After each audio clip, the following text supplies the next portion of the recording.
Raphaël et moi, nous avons l'honneur, je pense que je parle en ton nom en disant honneur, de conclure cette rencontre par un temps poétique et musical. Je vais vous lire deux textes de Glissant et comme me l'ont demandé Sarah et Achille, je vais vous lire aussi un de mes textes qui rentre en résonance avec ceux de Glissant.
Extrait du traité du tout-monde, le texte s'appelle Ressac.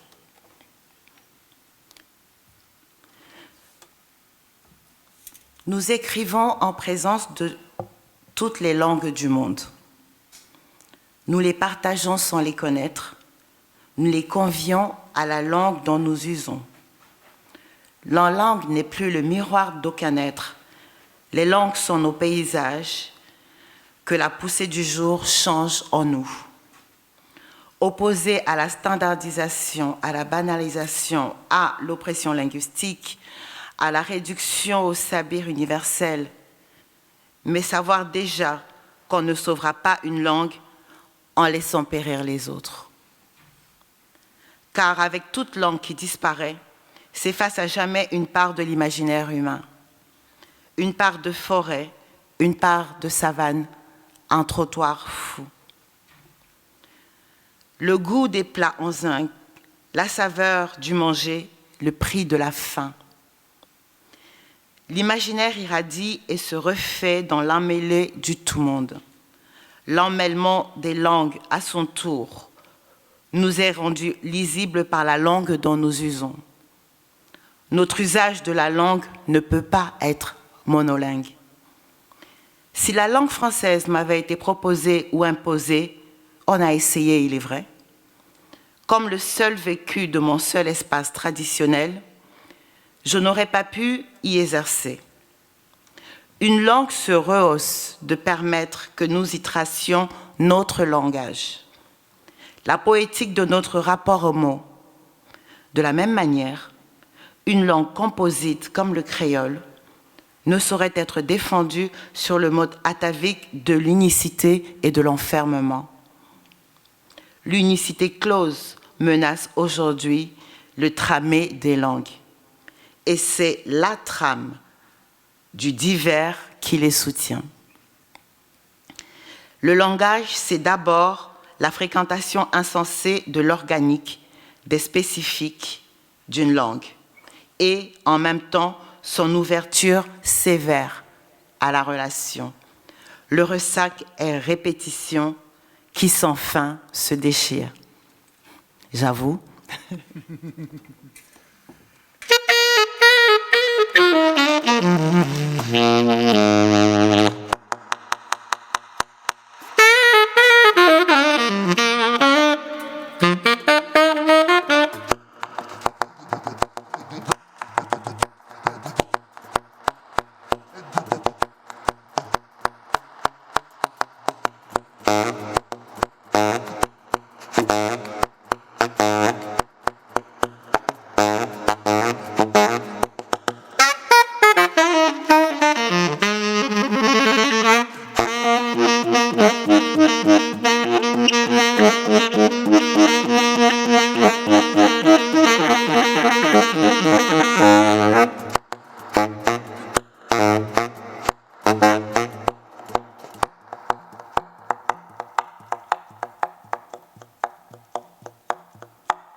Le second extrait nous vient de la philosophie de la relation. La pensée de la trace au bord des champs désolés du souvenir, laquelle sollicite les mémoires conjointes des composantes du tout-monde. La pensée des langues et langages, où se décide le jeu des imaginaires, des humanités. J'écris en présence de toutes les langues du monde. Elles résonnent des échos et des obscurités et des silences les unes les autres. La pensée du divers, notre rhizome infini et quantifié. La pensée de la mondialité, que nous hélons sans cesse de peur que nous ne sachions pas la distinguer du feu roulant de nos mondialisations cataclysmiques. La pensée de l'identité racine unique, qui tue sur place ou au contraire de l'identité qui chemine et qui ne va pas à l'unique. Elle renforce les uns et les autres et l'ici par l'ailleurs. La pensée des cultures ataviques qui ont mortellement fondé la légitimité et le territoire et des cultures composites.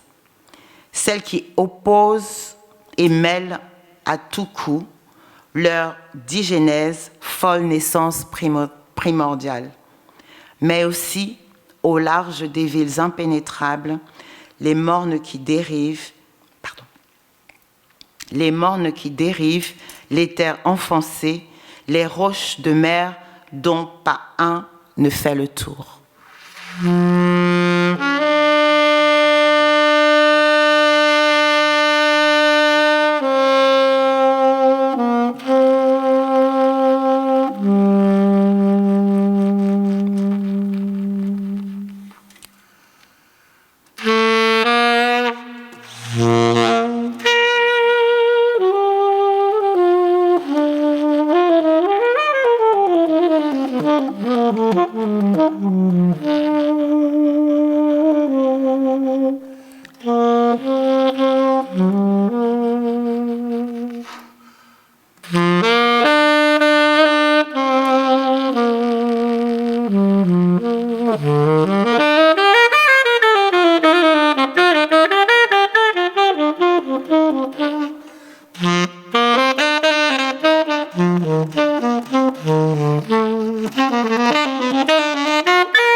Le texte que je m'apprête à vous lire s'appelle Aphasie.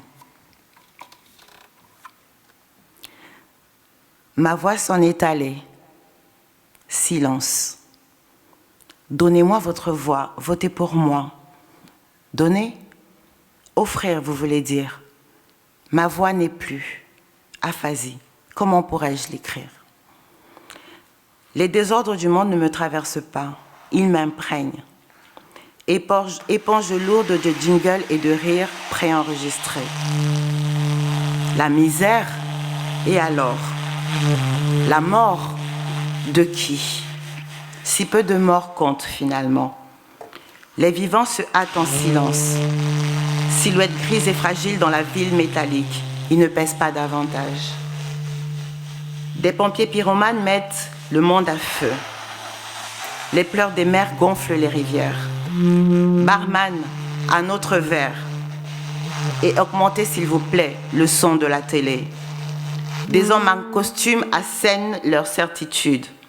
Ils sont beaux, maquillés de frais, experts en expertise, ils savent. Le vide cathodique me tient lieu de jugement. curés en soutane, émirs en djellaba, rabbins en kippa, ils savent mieux que moi. Prête à porter, prête à penser, prête à vivre, prête à aimer. Les boutiques regorgent d'indispensables. Donnez-moi votre voix et je vous promets des soleils sans éclipse, des néons pour vos nuits, des filles à moitié nues sur les boulevards, un Dieu pour vos prières s'il vous en reste, des promesses pour répondre aux promesses. Donnez-moi votre voix, ceci n'est pas une requête mais une injonction. Donnez-moi, c'est un ordre. Alors ma voix s'en est allée. Je ne peux pas l'offrir, monsieur, madame, elle m'a quitté. Une voix, vous comprenez, veut être entendue. Déraper sur un impromptu, sur un accord millimétré, improviser sa propre harmonique. Inventer un langage qui se rit des contraintes. Miles Davis, The Kind of Blue. Réinventer l'amour, la mélancolie, la symphonie, dans une eurythmie mystique. Recréer le lien secret qui nous raccorde aux autres. Le moi qui dit toi, le je qui parle de nous. Aller à ce que l'étranger a d'essentiel. Étreindre son cœur inaltéré. Car dans une certaine mesure, le lien prime sur l'être. Une voix, vous comprenez, veut préfacer la vie. Tisser des légendes aux amants d'un soir. Dire que art et spiritualité sont indissociables. Que nous sommes tellement plus que la somme de nos composantes. Nommer les étoiles à bout de scintillement. Des pétales de rose pour un sourire furtif. Les regards qui se trouvent s'enlacent et se lâchent. Le cœur que l'attente affole. Les vieilles âmes qui sillonnent la terre. La beauté des hommes jusque dans leur fièvre. Le croisement inespéré de l'amour et du désir. Le goût aigre-doux d'un quartier d'orange. La poésie des fleurs qui poussent sans bruit et la nature souveraine. Une voix, vous comprenez, veut clamer sa vérité. Dénoncer l'indicible ou se taire à jamais. Dire que la vieillesse est un flamboiement, la dernière ligne droite à habiter pleinement. Qu'il faut faire confiance à son corps. Lui n'a qu'une vie et ne l'oublie jamais.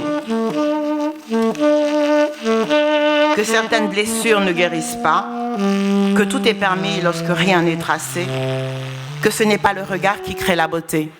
La beauté est la beauté. Que si l'on ne croit pas au miracle, il se cache à nous, qu'il ne s'agit pas de vaincre, mais d'apprivoiser, et que la douceur est une belle alternative.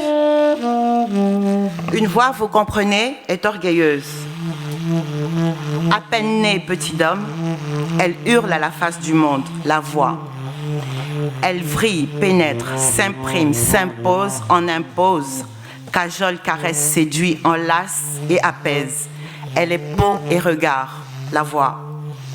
Elle crie, grince, hurle, geint, supplie, négocie, ordonne, exige, s'offre et se refuse. Elle est colère et tempête, la voix. Elle dévoile, soustrait, enrobe, murmure, chante, hoquette, s'enraye, s'accélère, siffle et souffle. Elle est grâce et mystère, la voix. Ma voix s'en est allée. Mon monde est plein de bruit, si vous savez. Je baigne dans le tumulte des autres. Mais de voix à moi, point. Ma voix a fui ma pensée confisquée. Les mots qui ne m'appartiennent pas, les appétits que l'on m'impose, les idées qui me trahissent et me blessent. Il y a une forme de volupté à céder à la corruption, oh oui. La parole au puissant, Dieu dans les églises, l'art dans les musées, le savoir dans les livres, tout est valeur marchande, toute valeur est marchande. Vos privilèges valent que vous mouriez, l'ennemi est aux frontières, les marchands d'armes sont les nouveaux messies, et nos voix, volées, voilées, violées, nos voix s'affaissent, s'éteignent, meurent ou s'en vont.